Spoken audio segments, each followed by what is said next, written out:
देखिए आज मौर्य वंश के बारे में देखते हैं। ठीक, तो मौर्य वंश का जो संस्थापक था कौन था? चंद्रगुप्त मौर्य, जो 322 बीसी से लेकर कहाँ तक 298 बीसी तक ले शासन कर रहा है। कौटिल्य की सहायता से नंद वंश का अंत कर दिया और मौर्य वंश की क्या किया? स्थापना किया। ठीक है, कौन किया था? तो चंद्रगुप्त मौर्य ने। इसको याद रखें। ब्राह्मण परंपरा के अनुसार चंद्रगुप्त मौर्य की माता शूद्र जात की थी, जिनका नाम क्या था? मूरा था। इसको याद रखिएगा। अच्छा, बौद्ध परंपरा के अनुसार क्या था? नेपाल के क्षत्रिय राजवंश से ताल्लुक रखते थे चंद्रगुप्त मौर्य। ठीक है। अच्छा, इनका एक नाम था पालीब्रोथम, जो पाटलिपुत्र कहा गया इनको। ठीक है। और इनका जो पश्चिमोत्तर से लेकर के पश्चिम और उत्तर से मिला करके सेल्यूकस और चंद्रगुप्त मौर्य के बीच एक समझौता हुआ था।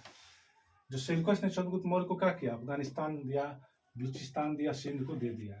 एक तरह से युद्ध हुआ था, उसमें समझौता हुआ था। ठीक, और उसी में क्या किया? सेल्यूकस निकेटर ने क्या किया? ये अफगानिस्तान, बलूचिस्तान, सिंध किसको दिया? चंद्रगुप्त मौर्य के दिया। और चंद्रगुप्त मौर्य ने बदले में क्या दिया था? 500 हाथी किसको दिया था? सेल्यूकस निकेटर को दिया था। इसको याद रखिएगा। ठीक है।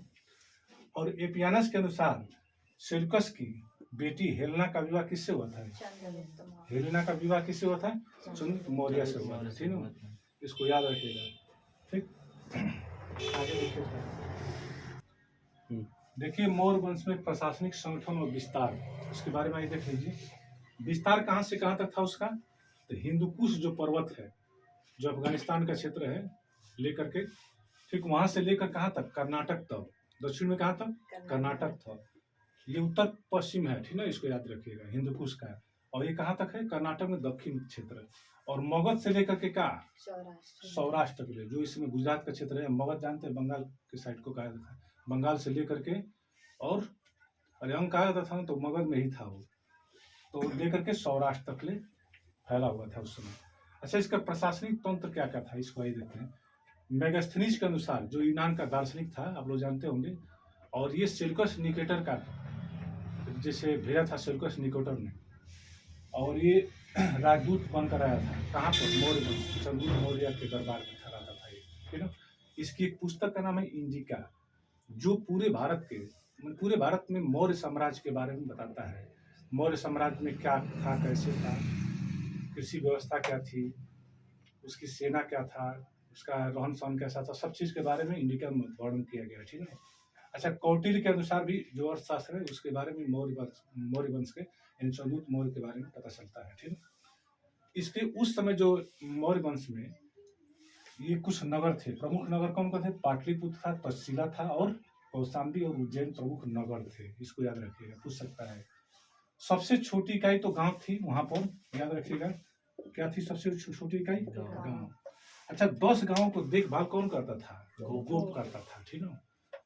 10 गांवों को मिलाकर क्या करता था? गोप एक देख रेख करता था। 10 गांवों को देखभाल कौन करता था? गोप करता था। ठीक है। अच्छा, इसकी विशेषता क्या थी? मौर्य वंश की विशेषता क्या थी? आइए इसके बारे में देख लेते हैं। इसकी विशेषता ये थी, विशाल और स्थायी सेना रखना था मुख्य रूप से इसका। इसीलिए चंद्रगुप्त मौर्य क्या था? सफल था। इसको याद रखिएगा। उसकी सेना में देखिए, चतुरंगड़ी सेना, जो पैदल, हाथी, घोड़े, रथ चलते थे उसमें। उसके बारे में सबको दिया है। सामंतों की रक्षा के लिए दुर्ग बनाए जाते थे, जिसकी सुरक्षा दुर्गपाल वो अंतपाल करते थे। इसको याद रखिएगा। प्लिनी के अनुसार ये भी यूनान का ही था। प्लिनी कहाँ का था? यूनानी था। ये भी कहाँ का था? यूनानी का था। यूनानी था, जिसमें 6 लाख पैदल सिपाही रहते थे। इसके अनुसार मैंने किसके? चंद्रगुप्त मौर्य के सेना में 6 लाख सिपाही रहते थे, पैदल सिपाही थे वो, और 30,000 घुड़सवार थे। इसको भी ध्यान रखिएगा। और 9,000 क्या थे? हाथी रहते थे। ठीक है। एक और चीज देख लीजिएगा। देखिए, चंद्रगुप्त मौर्य के समय गुप्तचर को क्या कहा था? गूढ़ पुरुष कहा जाता था। इसको याद रखिएगा, पूछ सकता है। चंद्रगुप्त मौर्य के समय गुप्तचर को गूढ़ पुरुष कहा जाता था। और चंद्रगुप्त मौर्य क्या चला था? मुद्रा में क्या चला था? पर्ण नामक की मुद्रा चला था। पर्ण नामक मुद्रा, इसको याद रखिएगा। पर्ण नामक मुद्रा चलाया था। नगर की जिम्मेदार कौन था? नगराध्यक्ष की थी उसके समय में। और पुलिस प्रशासन को क्या कहता था? जो देख रेख करता था पुलिस का, दंडपाल कहा जाता था उसको। क्या कहा था? दंडपाल। किसानों की सिंचाई पर भी कर दिया जाता था। और क्या होता था? उपज का क्या 1/4 से लेकर 1/6 जैसे जहाँ क्षेत्र रहा होगा पैदावार के हिसाब से उस तरह से क्या वसूली करता था, ठीक है। नगर में व्यापार पर भी चुंगी वसूली होती थी। इस मार्केट में जो नगर में बाजार में जो बेचा जा रहा है किना जा रहा है उस पर भी क्या करता था वो चुंगी लगाता था। इसने अंतिम समय कर्नाटक के स्वर्ण बेलगोला में बिताया और जैन धर्म को अपनाया था, ठीक। जैन धर्म की शिक्षा भद्रबाहु से ग्रहण किया है, इसको याद रखिएगा। ये सवाल बहुत बार पूछा है कि जैन धर्म की शिक्षा चंद्रगुप्त मौर्य ने किससे सीखा था, चाहे शिक्षा ग्रहण किया था तो भद्रबाहु से किया था स्वर्ण बेलगोला में, ठीक ना। और इनकी मृत्यु 298 BC में स्वर्ण बेलगोला में हुई थी, ठीक है। इसको याद रखें। बस इतना ही चंद्रगुप्त मौर्य से। और अगला है बिंदुसार, इसका जो अगला माना है मौर्य वंश में बिंदुसार। आइए उसके बारे में देखिए। बिंदुसार के बारे में देख लीजिए। ये चंद्रगुप्त मौर्य का पुत्र था। बिंदुसार किसका पुत्र था? चंद्रगुप्त मौर्य का। इसका जो समय कार्यकाल रहा है 298 BC से लेकर के 273 BC तक रहा है, इसको याद रखिएगा। बिंदुसार को अमित घात यानी शत्रुओं का नाश करने वाला कहा गया है। इसका उपनाम क्या है? अमित्र। यह आजीवक संप्रदाय को मानता था, ठीक है। मखली गोसाल का नाम सुने हैं, आजीवन संप्रदाय के क्या थे? संस्थापक थे, इसको याद रखिएगा। कौन था? मखली गोसाल, आजीवन संप्रदाय के संस्थापक, ठीक है। और ये उसी संप्रदाय को मानता था। इसके दरबार में भविष्यवक्ता भी था एक, जिसका पिंगलवास नाम था। वो किस संप्रदाय को मानता था? आजीवक संप्रदाय को मानता था। पिंगलवास किस संप्रदाय को मानता था? आजीवक संप्रदाय को मानता था। सीरिया के शासक एंटियोकस से 3 वस्तुएं मांगी थी। कौन? पत्र व्यवहार में जैसे मित्रता के रूप में मांगा था बिंदुसार ने, पत्र लिखा और मांगा था 3 वस्तुएं। कौन कौन सा? मीठी मदिरा, सूखी अंजीर और दार्शनिक एक मांगा था। लेकिन देखिए क्या मिला है? मीठी मदिरा मिल गई, सूखी अंजीर मिल गया, लेकिन दार्शनिक नहीं मिला था। इसको याद रखिएगा, सवाल पूछ सकता है, जानना चाहिए, ठीक ना। ठीक। सीरिया के शासक एंटियोकस प्रथम ने डायमेकस को बिंदुसार के दरबार में भेजा था। अब एक क्वेश्चन पूछता है कि डायमेकस किसके दरबार में आया था? तो बिंदुसार के दरबार में। अच्छा, बिंदुसार के दरबार में किसने भेजा था? तो सीरिया के शासक एंटियोकस प्रथम ने भेजा था डायमेकस को। ये बहुत बार पूछा है, डायमेकस किसके दरबार में था? तो बिंदुसार के शासनकाल में। बिंदुसार की मृत्यु 273 BC लगभग मानी जाती है, ठीक है। इसको याद रखिएगा। बस बिंदुसार में आज इतना ही, ठीक है। अशोक के बारे में ये देखते हैं। 273 BC से लेकर कब तक है शासन इसका? 232 BC तक है इसका शासन, ठीक है। मौर्य वंश का सबसे महान शासक था ये, ठीक है। इसको याद रखिएगा। 99 भाइयों की हत्या कर गद्दी पर बैठा था। कुछ लोग इतिहासकार कहते हैं, लेकिन कुछ लोग इसको गलत भी बताते हैं, ठीक है। सिंघली अनुश्रुति के अनुसार इसकी पत्नी का नाम क्या था?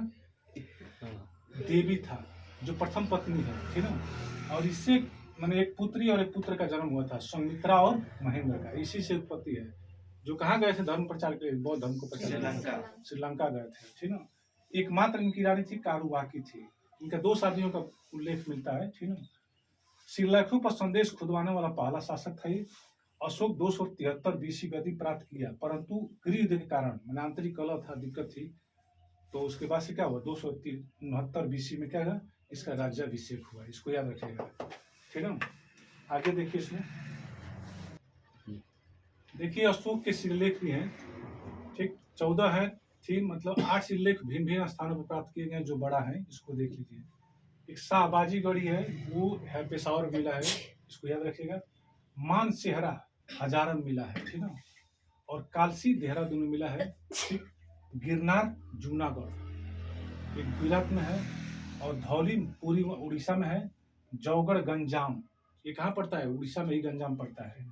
और एरागुंडी कुर्नूल आंध्र प्रदेश में, मैंने अब तेलंगाना का क्षेत्र है। सोपारा थाने महाराष्ट्र में मिलता है। कुछ लघु इसके शिलालेख थे, 13 लघु शिलालेख है। देखिए, रूपनाथ जबलपुर, गुर्जरा दतिया में, ठीक। सासाराम बिहार में है। भाबरू को बहुत बार पूछा है पेपर में, इसे बैराट भी कहते हैं, बैराट शिलालेख भी कहते हैं। इसे जौपुर से मिला है। और मास्की कहाँ से? रायचूर से मिला है। और ब्रह्मागिरी चित्तलदूर कर्नाटक से मिला है। सिद्धपुर ब्रह्मागिरी के पास से मिला है भी। और जटिंग रामेश्वरम ब्रह्मागिरी से 3 मील उत्तर पश्चिम में मिला है। और एरनगुटी कुन्नूर में अभी मिला था पिछले में, गोबी मठ मैसूर में मिला है, और पालकिंगुडू गोबी मठ में मिला है, और रांजुल मंडगिरी कुन्नूर में मिला है, और औरा मिर्जापुर में मिला है उत्तर प्रदेश में। बस ये देखिए मुख्य रूप से इसको याद रखिए, गुर्जरा को पूछता है ज्यादा, भाबरू को पूछता है, मास्की पूछता है, ठीक ना, ये सवाल पूछ सकता है, इतना ही इसमें से याद रख सकते हैं। और आगे अभी तो और में देखिए, ठीक। देखिए अशोक के स्तंभ लेख कितने थे? 7 थे। ये 7 कहाँ मिलता है कि हाँ सहारनपुर में मिला, जो फिरोज शाह तुगलक ने क्या किया, दिल्ली लाया था, किसको? दिल्ली टोपरा स्तंभ को। इसमें लिखा गया है कि 7 के बारे में बताया गया, 7 अभिलेख थे, प्रशस्त अभिलेख थे, ठीक ना, स्तंभ लेख थे, लेकिन उसमें 6 का उत्कीर्ण मिलते हैं हमें, उसके बाद 6 मिलता है। दूसरा का है दिल्ली मेरठ, चाहे महरौली स्तंभ इसको बोलते हैं, ये मेरठ में था, और फिरोज शाह तुगलक क्या है, इसको भी दिल्ली लाया था, और कुतुब मीनार के पास जानते हैं आप लोग, वहां पर रखा गया है महरौली लौह स्तंभ को। लौरिया और राज, ये चंपारण बिहार में मिलता है, ठीक।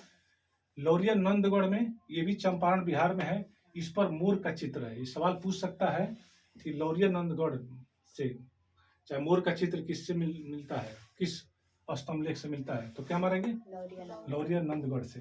रामपुरवा, ये भी चंपारण बिहार में ही मिला है, और प्रयाग प्रशस्त अभिलेख जानते हैं आप लोग, कौशाम्बी में था, लेकिन कौशाम्बी मिला था, लेकिन अकबर ने क्या किया, इसको वहां से उठवा करके प्रयाग में, इलाहाबाद में आकर क्या हुआ, किला में रखवा दिया इसको, सेफ जगह पर। एक बार और देख लेंगे, क्या दिक्कत है, कितने अभिलेखों की संख्या है? 7 है, लेकिन दिल्ली टोपरा में तो बोध है, इस अभिलेख में पता चल, स्तंभ में पता चलता है कि 7 है, लेकिन 6 का ही मिलता है यहाँ पर।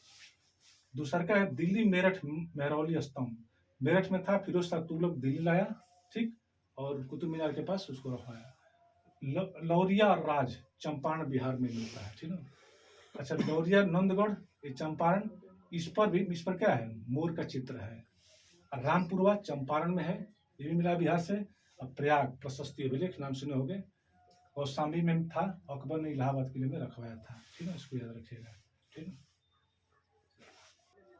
देखिए कौशाम्बी और प्रयाग प्रशस्ति अभिलेख में, उसमें बताया गया कि जो अशोक की रानी थी कारुआकी को दान देते हुए बताया गया है, ठीक ना उसमें। और रोमनदेही स्तंभ में अशोक की धर्म यात्रा का भी वर्णन मिलता है, इतने इसमें याद रखिएगा। गुहालय के बारे में थोड़ा सा हम बता देंगे, ठीक है। जिसे प्रयाग प्रशस्ति अभिलेख को रानी का अभिलेख भी कहा जाता है, इसको भी याद रखिएगा, रानी का अभिलेख, रानी का अभिलेख भी कहा जाता है इसको, ठीक है।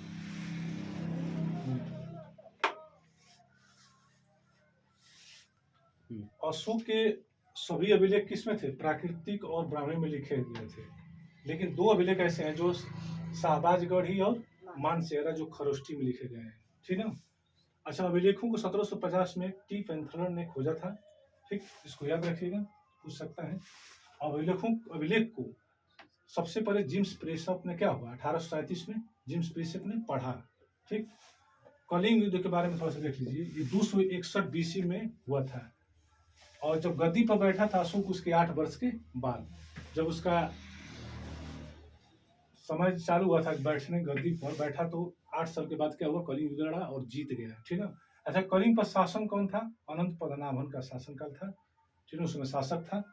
उसमें 1 लाख लोग मारे गए थे, और 1.5 लाख लगभग क्या थे, बंदी बनाए गए थे। और इस नरसंहार को देख करके क्या हुआ, उसने, हाँ, उसका हृदय परिवर्तन हो गया, और बौद्ध धर्म में क्या किया, अपना लिया। बौद्ध धर्म को तो बौद्ध धर्म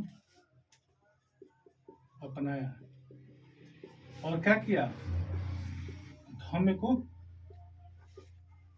स्वीकार न हो, स्वीकारा, धर्म को स्वीकारा। और इस कलिंग युद्ध का वर्णन किस मिलता है? 13वें अभिलेख में विस्तृत वर्णन है इसका। कलिंग युद्ध का सवाल पूछता है कि 13वें अभिलेख में किसका वर्णन है, तो कलिंग युद्ध का है, ठीक है। आज इतना ही रंजय, अशोक फिर कल पढ़ाएंगे, ठीक है।